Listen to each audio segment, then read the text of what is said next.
Canada దేశానికి చెందిన సైనిక, పోలీస్, ఇంటెలిజెన్స్ విభాగాలు ఏటా ఆ దేశానికి సంబంధించి ఇబ్బంది కలిగించే పలు సంఘటనలు, పలు కమ్యూనిటీలు లేదా ఇతర దేశాలకు సంబంధించి ఒక ప్రత్యేక నివేదిక ఏటా సిద్ధం చేస్తూ ఉంటారు. ఈ సంవత్సరం సిద్ధం చేసిన ఈ నివేదికలో ఈ నిపుణులు దేశానికి మొట్టమొదటి శత్రువు చైనాగా అభివర్ణించారు.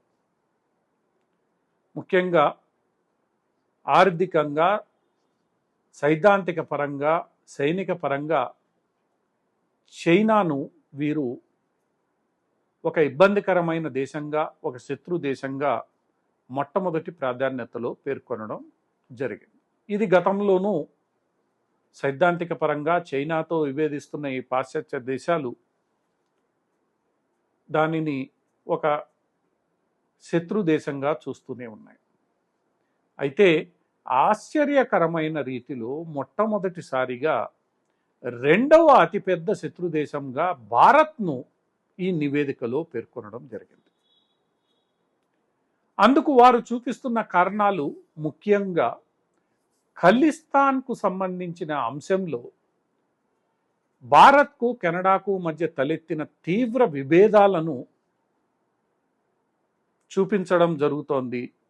వీటి కారణంగా భారత్ కెనడా అంతర్గత విషయాల్లోనూ జోక్యం చేసుకునే పరిస్థితి తలెత్తిందని, తద్వారా కెనడాతో ఆర్థిక, వాణిజ్య, ఇతరత్రా విషయాల్లో కూడా భారత్ కొంతమేర ప్రభావితం చూపే అవకాశం ఉందని, ఎన్నికలను ప్రభావితం చేయడానికి ప్రయత్నించవచ్చని, ఇలాంటి పరిస్థితుల్లో కెనడాకు రెండవ ప్రధాన శత్రుదేశం అనే దానికన్నా కెనడాకు ఇబ్బంది కలిగించే దేశాన్ని భారత్గా అభివర్ణిస్తూ సైనిక, పారామిలిటరీ, పోలీసు వర్గాలకు చెందిన ఈ నివేదిక పేర్కొంటోంది. దీని పట్ల ఇటీవల కాలంలో దిగజారిన భారత్ కెనడా సంబంధాలను నిశితంగా విశ్లేషించిన వారెవరూ ఆశ్చర్యాన్ని ప్రకటించడం లేదు. ఎందుకంటే భారత్ అంతర్గత వ్యవహారాల్లో కెనడా పౌరులు జోక్యం చేసుకుంటున్నారనేది అందరికీ తెలిసిన విషయమే. ఖలిస్తాన్ పేరుతో సిక్కు సముదాయం, ఎందుకంటే కెనడాలో బలమైన సిక్కు సముదాయం ఖలిస్తాన్ పేరుతో భారతదేశ అంతర్గత వ్యవహారాల్లో జోక్యం చేసుకుంటుందనేది భారత ప్రభుత్వ వాదన. అంతేకాకుండా ఇక్కడ జరిగిన రైతాంగ పోరాటం, ఇక్కడ జరుగుతున్న పలు కీలక ఎన్నికలకు సంబంధించిన అంశాల్లో కూడా ఈ సిక్కు సముదాయం కలగజేసుకుంటోందని, దానిని నివారించడంలో కెనడా పూర్తిగా విఫలమవుతోందని భారత్ గట్టిగా నమ్ముతోంది.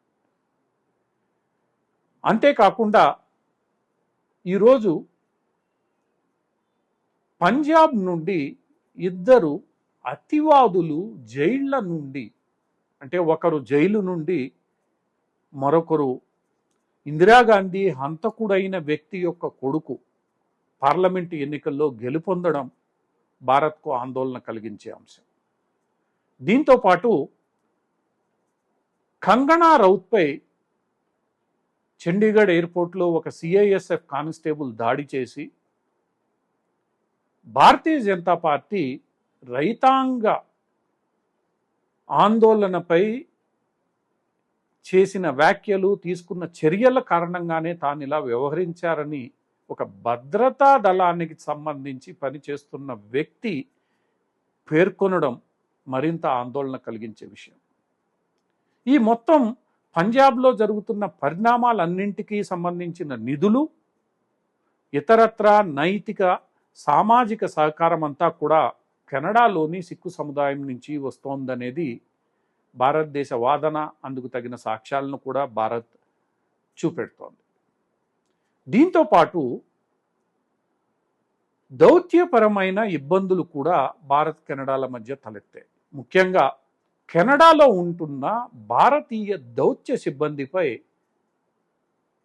ఇటీవల ఈ సిక్కు సముదాయానికి సంబంధించిన వ్యక్తులు దాడులకు పాల్పడడం, వారిని అవమానించడం లాంటి సంఘటనలు ఎన్నో జరిగాయి.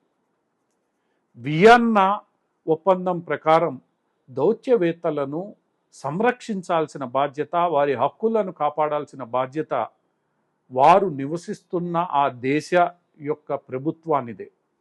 ఆ బాధ్యతను కెనడా ప్రభుత్వం విస్మరిస్తోందన్న విమర్శలతో ఇటీవల భారత్ కెనడాలు తమ దౌత్య సిబ్బంది సంఖ్యను చాలా వరకు తగ్గించి వేశాయి.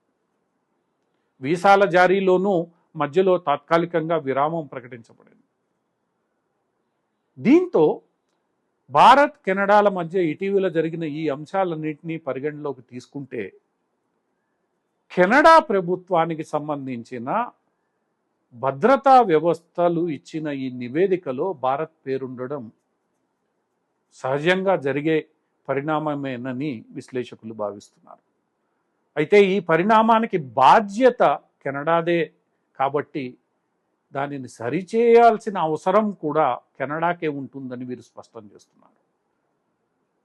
ఇతర దేశాల అంతర్గత వ్యవహారాల్లో తమ పౌరులు వేలు పెట్టకుండా చూసుకోవాల్సిన బాధ్యత కెనడాదేనని, కెనడా ఈ విషయాన్ని విస్మరించినంత కాలం భారత్కు కూడా అదే పని చేసే హక్కు ఉంటుందని, దానిని కెనడా తోసిపుచ్చలేదనే విషయాన్ని వీరు గుర్తు చేస్తున్నారు. ఏది ఏమైనప్పటికీ భారత్ కెనడా మధ్య ఈ సిక్కు సముదాయం కారణంగా ఏర్పడుతున్న ఇబ్బందులను ఇప్పటికైనా కెనడా ప్రభుత్వం, కెనడా భద్రతా సిబ్బంది గుర్తించాలి. కెనడాకు చెందిన పౌరులు ఎవరు భారత అంతర్గత వ్యవహారాల్లో జోక్యం చేసుకోకుండా, భారతదేశంలో అశాంతికి, శాంతి భద్రతల వైఫల్యానికి దోహదం పడకుండా చూసుకోవాల్సిన బాధ్యత కెనడా ప్రభుత్వందే. ఒకవేళ అలా చేయలేని పరిస్థితుల్లో చైనాతో పాటు భారత్ కూడా కెనడాకు శత్రుదేశంగా మారినా ఆశ్చర్యపోవాల్సిన అవసరం లేదు. ఎందుకంటే భారత్కు తన స్వీయ ప్రయోజనాలు కాపాడుకోవడం, తన దేశ రక్షణ, అంతర్గత శాంతి ఎంతో ముఖ్యమైన అంశాలు కాబట్టి.